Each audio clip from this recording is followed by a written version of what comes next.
নমস্কার, বিন্দাস বাঙালি চ্যানেলে সকলকে জানাই স্বাগত। আমি লিপিকা। আজকের রেসিপি নারকেলের পুলি পিঠে। তো তার জন্য মা এখানে চালটাকে ভালো করে মিক্সির মধ্যে দিয়ে গুঁড়ো করে নিচ্ছে। আর অবশ্যই গুঁড়ো করে নেবার আগে 1.5 থেকে 2 ঘন্টা ভিজিয়ে রাখতে হবে এবং জল ঝরিয়ে শুকনো ঝরঝরে করে নিতে হবে।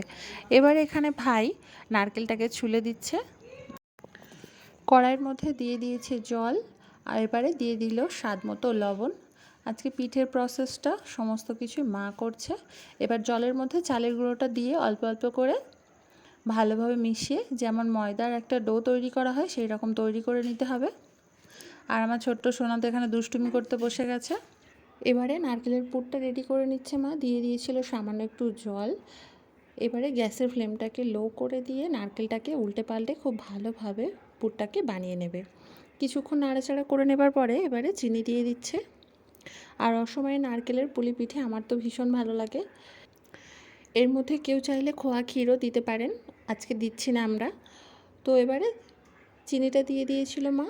এবারে দিয়ে দিল 2 এলাচ, একটু নোড়া দিয়ে থেঁতো করে নিয়ে দিয়ে দিয়েছে, যাতে ফ্লেভারটা নারকেলের পুরটার মধ্যে ছড়িয়ে যায়।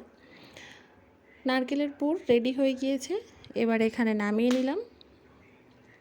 কেমন হয়েছে সকলকে জানাবার অনুরোধ রইল।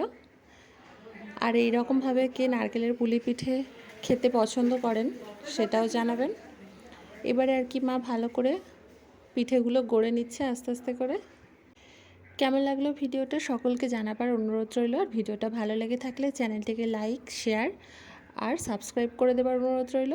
মা এইভাবে একে একে সব পিঠেগুলোকে তৈরি করে নিয়েছিল। এরপর আর বিশেষ কিছু বাকি নেই। এই যে সব পিঠেগুলো হয়ে গেছে। এইবারে গ্যাসের মধ্যে বসিয়ে দিতে হবে পিঠেটা ভাপানোর জন্য। তো এখানে এবারে একটা পাত্রের মধ্যে দিয়ে দিয়েছি জল। জলটা গরম হয়ে যাবার পরে পিঠে ভাপানোর জন্য এই নেটটার মধ্যে দিয়ে দিচ্ছি একে একে পিঠেগুলোকে। এইবারে আধ ঘন্টার মতো লো হিটেতে ঢাকা দিয়ে রাখতে হবে। আজকের রেসিপি নারকেলের পুলি পিঠে রেডি হয়ে গিয়েছে। কেমন লাগলো ভিডিওটা সকলে জানাবেন। ধন্যবাদ।